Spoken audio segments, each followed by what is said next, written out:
আসসালামু আলাইকুম। জুমার দিনের গুরুত্ব ও ফজিলত তৃতীয় পর্ব। উপস্থিত ইসলামিক ব্লগস 811।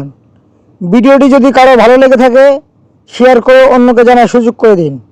ইসলাম সম্পর্কে নিজে জানুন, অন্যকেও জানান।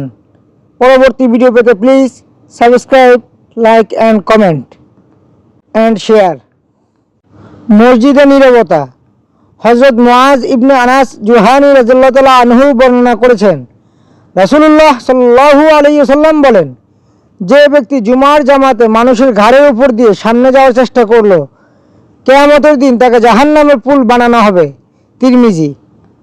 হযরত আব্দুল্লাহ ইবনে আব্বাস রাদিয়াল্লাহু তাআলা বর্ণনা করেছেন, রাসূলুল্লাহ সাল্লাল্লাহু আলাইহি ওয়াসাল্লাম বলেন, জুমার দিনে ইমামের খুতবা দেওয়ার সময় যে কথা বলল সে যেন গাধার মতো বোঝা উঠায়। যে তাকে বলল চুপ কর, তারও জুমা নেই।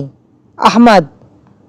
হযরত আবু হুরায়রা রাদিয়াল্লাহু তাআলা আনহু বর্ণনা করেছেন, রাসূলুল্লাহ সাল্লাল্লাহু আলাইহি ওয়াসাল্লাম বলেন, জুমার দিনে ইমাম খুতবা দেওয়ার সময় যখন তুমি তোমার ভাইকে বললে চুপ করো, তখন তুমিও অনর্থক কথা বললে। বুখারী। জুমার গুরুত্ব। হযরত তারেক ইবনে শিহাব রাদিয়াল্লাহু তাআলা আনহু বর্ণনা করেছেন, রাসূলুল্লাহ সাল্লাল্লাহু আলাইহি ওয়াসাল্লাম বলেন, জুমার জামাতের সঙ্গে আদায় করা প্রত্যেক মুসলমানের ফরজ কর্তব্য, 4 প্রকার লোক ছাড়া: কৃতদাস, নারী, শিশু ও অসুস্থ ব্যক্তি। আবু দাউদ। হযরত সালমান রাদিয়াল্লাহু তাআলা আনহু বর্ণনা করেছেন, রাসূলুল্লাহ সাল্লাল্লাহু আলাইহি ওয়াসাল্লাম বলেন, জুমার দিনে যে গোসল করলো, সাধ্যমতো পবিত্রতা অর্জন করলো, তেল ব্যবহার করলো, সুগন্ধি ব্যবহার করলো এবং মসজিদে গিয়ে কাউকে না ডিঙিয়ে বসলো, নীরবে ইমামের খুতবা শুনল, এরপর নামাজ আদায় করল, আল্লাহ তার 2 জুমার মধ্যবর্তী গুনাহগুলো মাফ করে দেবেন। বুখারী। হযরত আবু হুরায়রা রাদিয়াল্লাহু তাআলা আনহু বর্ণনা করেছেন, রাসূলুল্লাহ সাল্লাল্লাহু আলাইহি ওয়াসাল্লাম বলেন, যে ব্যক্তি জুমার দিনে ভালোভাবে ওযু করলো, অতঃপর জুমায় এলো, মনোযোগ দিয়ে খুতবা শুনল ও চুপচাপ থাকলো, তার এক জুমার থেকে আরেক জুমার পর্যন্ত গুনাহগুলো মাফ করা হবে। মুসলিম।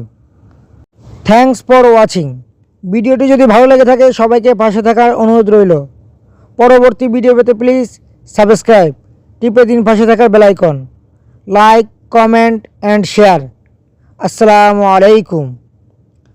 আসসালাতু আসসালামু আলাইকা ইয়া রাসূলুল্লাহ, আসসালাতু আসসালামু আলাইকা ইয়া হাবিবাল্লাহ, আসসালাতু আসসালামু আলাইকা ইয়া সাইয়্যিদুল মুরসালিন, আসসালাতু আসসালামু আলাইকা ইয়া রাহমাতাল লিল আলামিন, আসসালাতু আসসালামু আলাইকা ইয়া খাতামান নাবিয়্যিন।